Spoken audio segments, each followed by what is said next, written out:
amis, j'espère que vous allez bien et bienvenue sur ma chaîne YouTube Les Astuces de Jackie. Si vous êtes nouveau par ici, abonnez-vous, likez et partagez pour plus de vidéos et pour plus d'astuces. Alors aujourd'hui, je viens vous parler de 10 astuces qui moi me permettent de bien gérer mon budget des courses et de faire mes économies. Alors comme première astuce que je fais, avant d'aller faire les courses, j'essaye de faire l'inventaire de mon réfrigérateur, de mon frigo et de mon garde-manger au moins une fois par mois.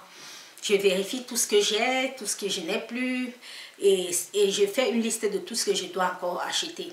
Et comme deuxième astuce que j'utilise, je fais mes menus en fonction des promotions qu'il y a dans les magasins. Par exemple, si cette semaine, il y a la viande et les fruits un peu moins chers, ou la viande et les légumes, ou le poisson et les légumes un peu moins chers. Là, je fais mon menu en faisant aussi 2 fois par semaine. On va faire la viande, ou 3 fois par semaine, le poisson, ainsi de suite. Parce que là, les produits sont moins chers. Alors, la troisième astuce que j'utilise aussi les cartes de fidélité, comme celle-ci par exemple. L'année passée, j'ai eu, avec cette carte de fidélité, 200 €. 200 € que j'ai épargné avec ces cartes de fidélité.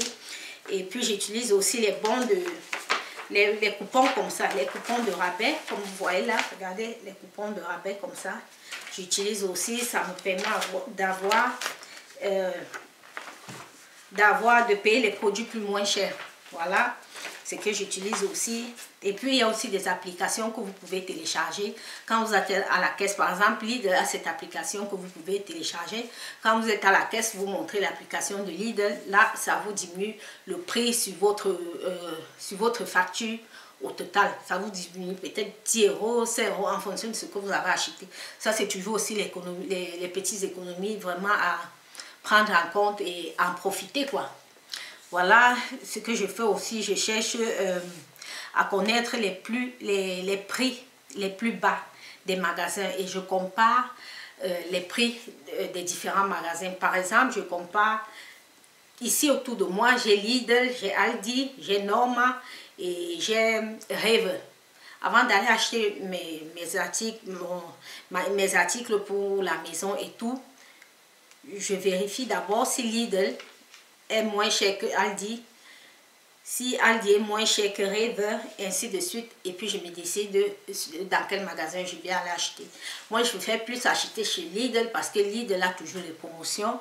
Et les prix de Lidl sont vraiment abordables. Voilà, par rapport à d'autres magasins que j'ai ici autour de moi. Ce que je fais aussi, que j'utilise aussi vraiment, qui est vraiment très bien et qui me sauve vraiment la vie, c'est quand je pars faire mes courses et puis j'aime aller faire les courses seule, c'est-à-dire sans enfant, sans mari. Comme ça, je suis plus concentrée et je sais vraiment de quoi j'ai besoin et je suis plus rapide en faisant mes courses. Parce que quand je pars avec ma fille, par exemple, elle voit toujours les chips. Elle a envie d'acheter ces chips-là. Dès que tu prends, ça augmente la facture de 2, 3 €, 4 €, 5 €, ainsi de suite. Et après, les chips dus à la maison, elle ne mange même pas. Après, on jette. Donc, pour éviter de faire ces dépenses inutiles-là, mieux d'aller seul faire les achats. Essayez de manger aussi les fruits et légumes de saison. Par exemple, quand c'est l'été, mangez les fruits qui sont disponibles là en été. Quand c'est l'hiver, mangez les fruits de l'hiver. Mangez les légumes de l'hiver, les fruits de l'hiver, etc. Ça va aussi vous permettre d'économiser et c'est plus moins cher. Une autre astuce aussi que j'utilise, c'est que j'achète les fruits et les légumes aussi chez les agriculteurs dans le voisinage. Parce que dans le voisinage, les fruits et les légumes sont plus moins chers et on peut s'arranger aussi. Si vous êtes aussi quelqu'un qui fait par exemple aussi de l'agriculture, vous pouvez vous arranger avec d'autres agriculteurs de votre voisinage, vous échangez les produits, quoi. Toi, tu lui donnes la tomate, lui, il te donne les concombres, et ainsi de suite, vous échangez les produits. Et ça permet aussi vraiment d'économiser. Privilégier aussi les produits faits maison. Je m'explique. Au lieu d'acheter les produits industriels, par exemple, comme je vois beaucoup de personnes achètent les spaghettis bolognaises dans les supermarchés.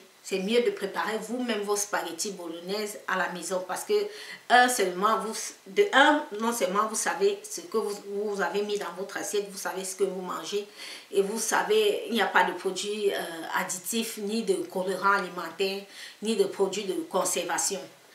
Parce que c'est le fait maison, quoi. C'est plus bien et c'est plus nourrissant. Voilà. Quand je pars aussi faire mes courses, moi, je préfère payer avec l'espèce et non les cartes de crédit, comme j'ai dit dans ma précédente vidéo. Payez toujours en espèces parce que quand vous payez en espèces, vous avez la possibilité de mieux contrôler tous vos achats. Tout ce dont vous avez pris, vous le contrôlez. Voilà. Achetez aussi les produits de marque générique. Par exemple, nous on a un magasin ici qui s'appelle Rever et dans ces magasins-là, ils ont les produits de Rever et les produits des autres grandes marques. Moi, je préfère acheter les produits de Rever même parce que quand vous vérifiez les étiquettes, la liste d'ingrédients est la même liste des ingrédients sur d'autres étiquettes de grandes marques. Et le produit est la même chose, mais c'est marque avec les produits de Rever. Les produits sont moins chers. Voilà l'avantage qu'on a aussi de ce côté. Ça permet vraiment de faire de bonnes économies. Voilà. Évitez aussi d'acheter le superflu des produits. C'est-à-dire acheter juste ce dont on a besoin et non ce qu'on a envie. Parce que quand tu achètes juste ce dont tu as besoin, ça permet que ta liste des dépenses et ton budget restent comme tu avais prévu. Voilà. C'était tout pour cette vidéo. Si vous n'êtes pas encore abonné à ma chaîne Les Astuces de Jackie sur YouTube, abonnez-vous, likez et partagez pour plus de vidéos et pour plus d'astuces. Merci. Au revoir.